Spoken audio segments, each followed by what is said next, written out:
Evangelho de João, capítulo 18, a partir do versículo 28.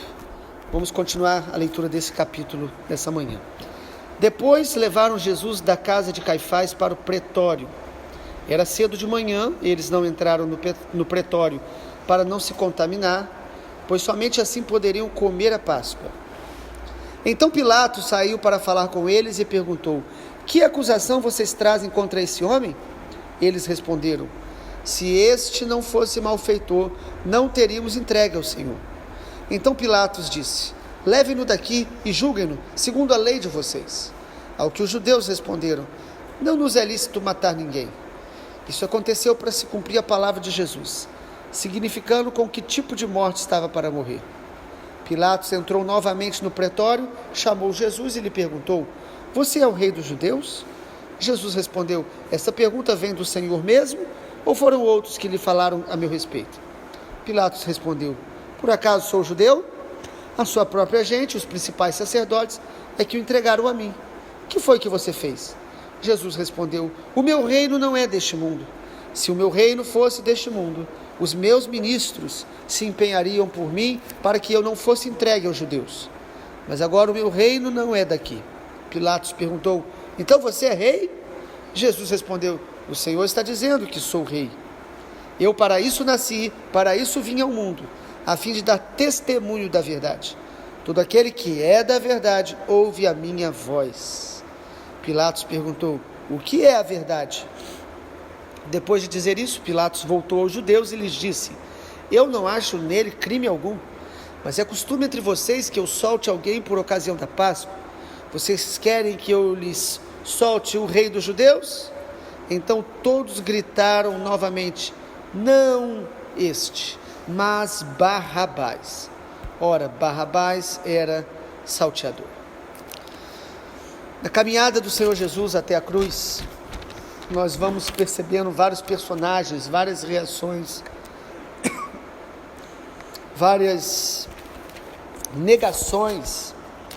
E vimos ontem que Pedro, sendo discípulo de Jesus, apóstolo, de tão grande intimidade, ele nega Jesus 3 vezes, como o próprio Senhor Jesus já havia profetizado. Isso é um alerta para nós. Nós conhecemos a palavra, conhecemos ao Senhor Jesus, mesmo assim nós devemos sempre estar vigilantes, para que a gente não negue Jesus com as nossas atitudes, com as nossas ações, com as nossas omissões, com as nossas palavras. Pedro negou Jesus nesse momento, certamente para livrar também a pele dele, com medo.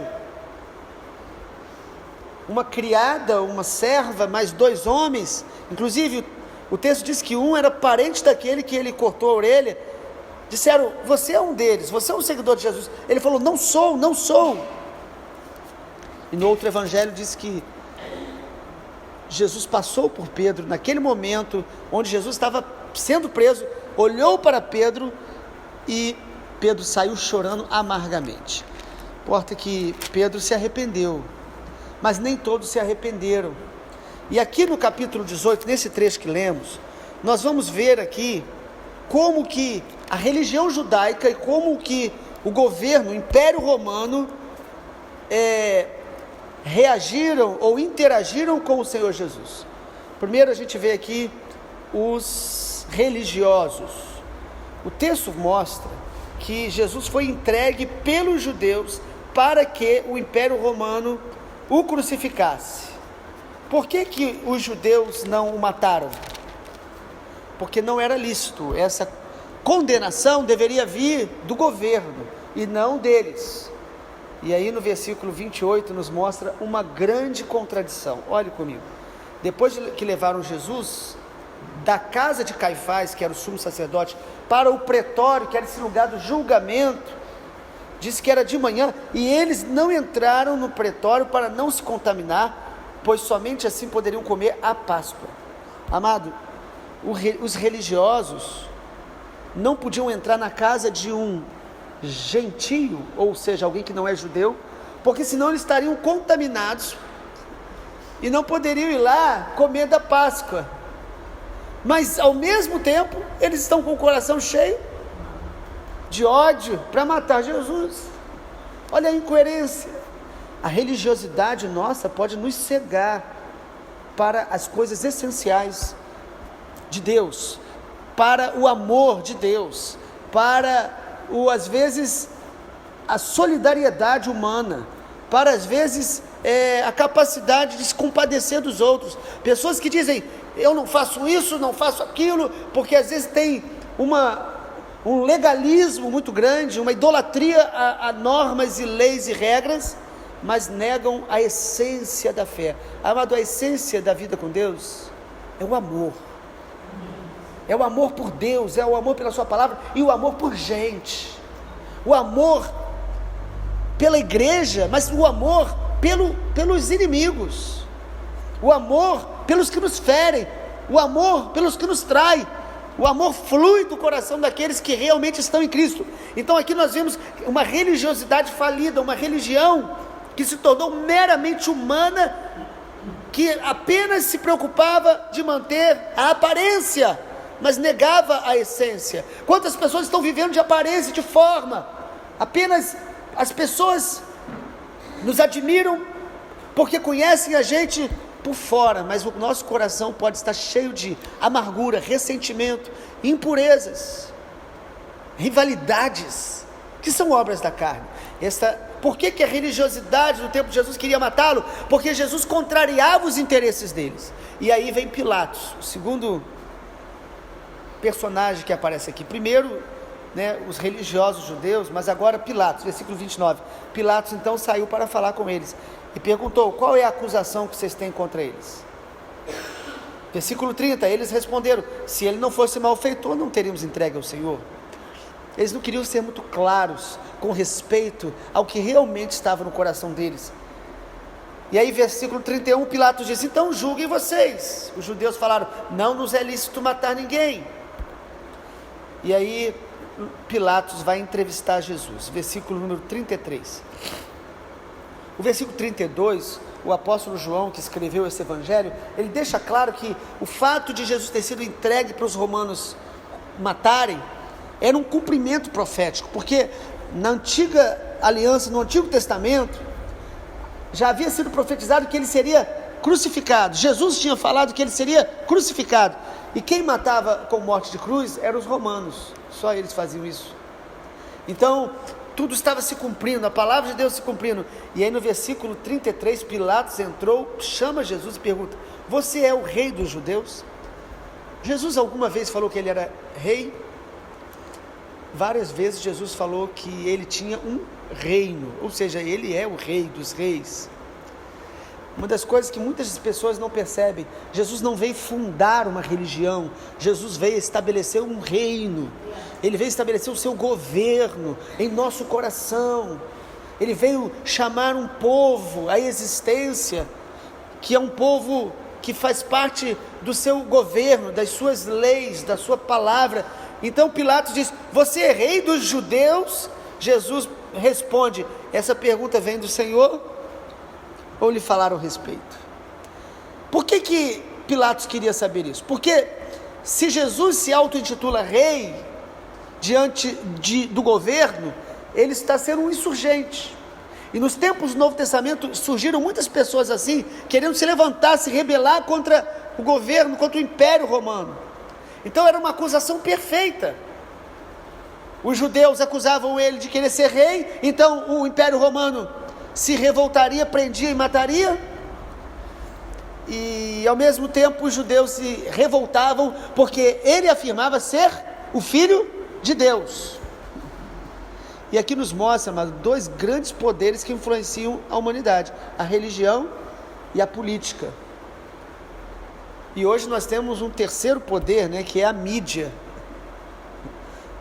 Hoje estão usando uma expressão interessante, a gente fala na política de extrema direita, de extrema esquerda, e agora as pessoas estão ironizando, dizendo que tem a extrema mídia, que tenta controlar a maneira das pessoas pensarem. Na verdade, tanto os governos políticos, como a religião centralizada no homem, como a mídia, estão servindo aos interesses do sistema mundano, que contraria as verdades de Deus, estão servindo ao próprio Satanás, que é o príncipe deste mundo. Então aqui está o governo do Império Romano dizendo: você é rei, você realmente é rei. E Jesus responde no versículo 36, o que é a chave desse texto: o meu reino não é deste mundo. Nós precisamos compreender essa verdade. Por que mataram Jesus? Porque ele se entregou, porque ele veio para morrer em nosso lugar, porque ele veio para nos restaurar com Deus e com os propósitos de Deus. Ele se entregou voluntariamente. Mas por que a religião da época não creu em Jesus? E por que qualquer religião que o homem comece a se tornar o centro e o controle vão negar a essência de Deus? Porque o reino de Deus não é deste mundo. O reino de Deus é o reino dos céus. O reino de Deus é o reino que transforma de dentro para fora. O reino de Deus vai contrário aos valores deste mundo, aos valores terrenos, temporários. O reino de Deus é o reino que reflete para a eternidade. Aqui está a essência do capítulo 18. Jesus está falando: eu sou o rei, sim, mas o meu reino não é deste mundo. Se fosse, Jesus deixa claro aí, pode perceber, se o meu reino fosse deste mundo, versículo 36, meus ministros se empenhariam por mim, para que eu não fosse entregue aos judeus.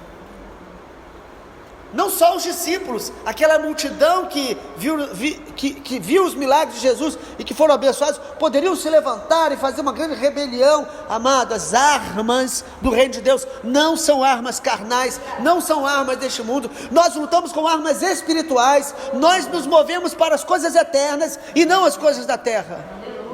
Os nossos valores não são os valores deste mundo. Temos que tomar muito cuidado, porque até a religião pode começar a buscar muito mais o império humano do que o reino dos céus. Essa é a grande batalha do coração humano.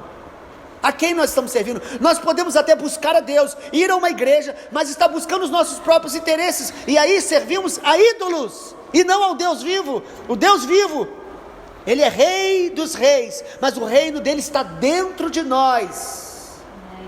Podemos ser rejeitados, mal compreendidos, não buscamos as coisas deste mundo, não amamos as coisas deste mundo, nós usamos as coisas deste mundo como se delas não precisássemos, como diz o apóstolo Paulo em 1 Coríntios.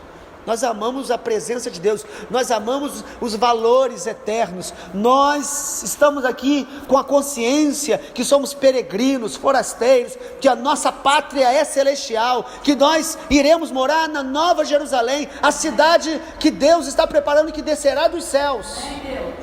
É a palavra de Deus. E aí Pilatos pergunta: então você é rei? Versículo 37. Jesus diz: você que está dizendo isso. E aí Jesus fala: eu para isso nasci e para isso vim ao mundo, a fim de dar testemunho da verdade.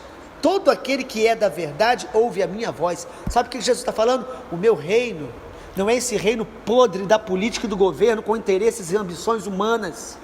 O meu reino não é esse reino manipulador da religiosidade que usa o nome de Deus para interesses pessoais, para controle segundo seus próprios desejos.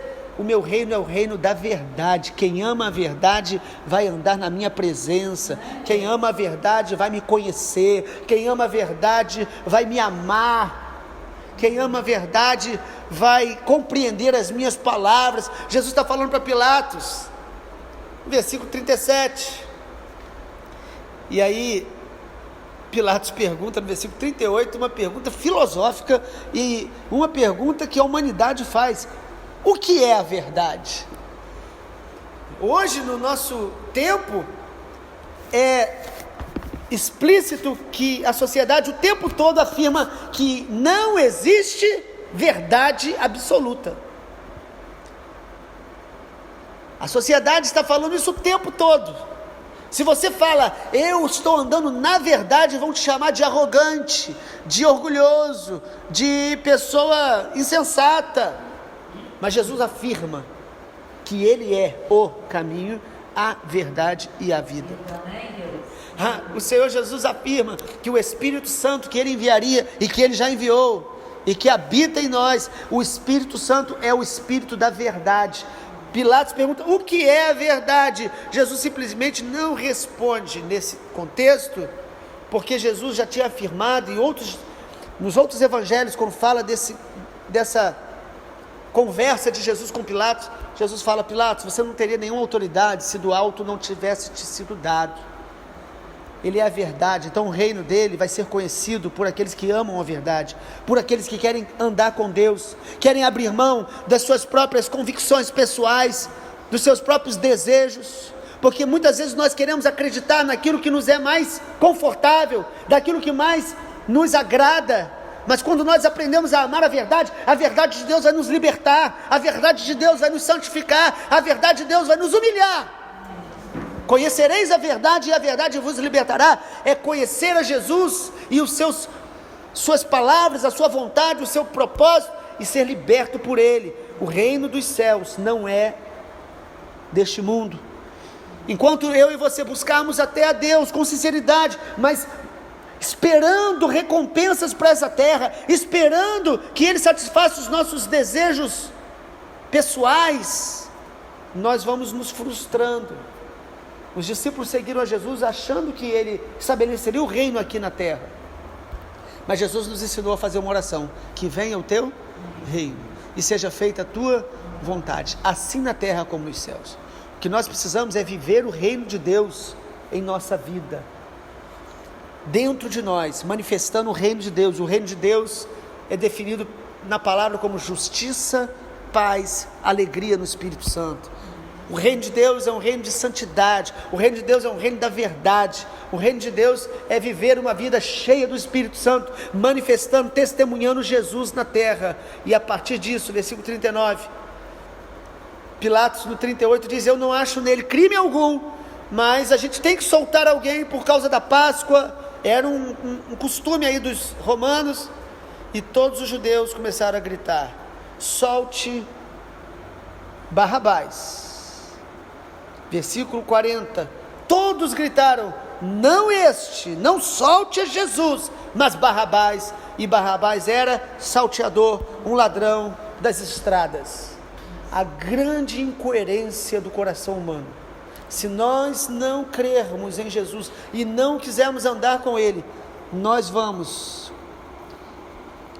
fazer escolhas das mais absurdas da nossa vida, escolher nosso próprio coração, nosso próprio orgulho, nossa própria vaidade.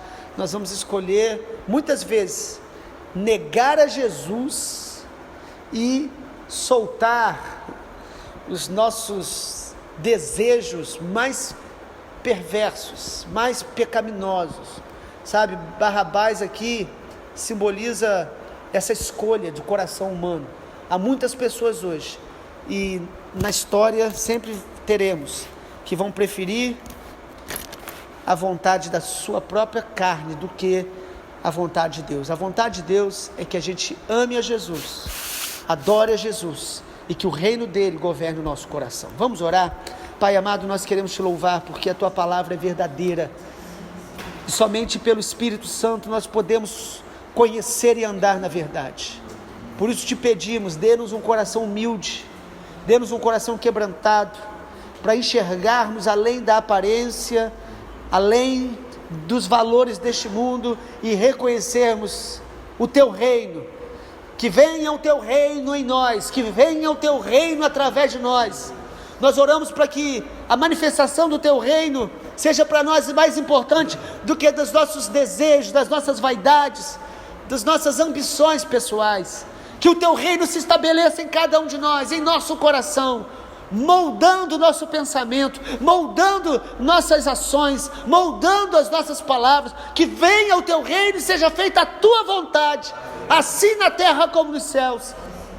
Espírito Santo, nos ajuda a não ficar fascinado pelas coisas deste mundo, mas a cada dia amar a eternidade, amar as coisas eternas que têm realmente valor.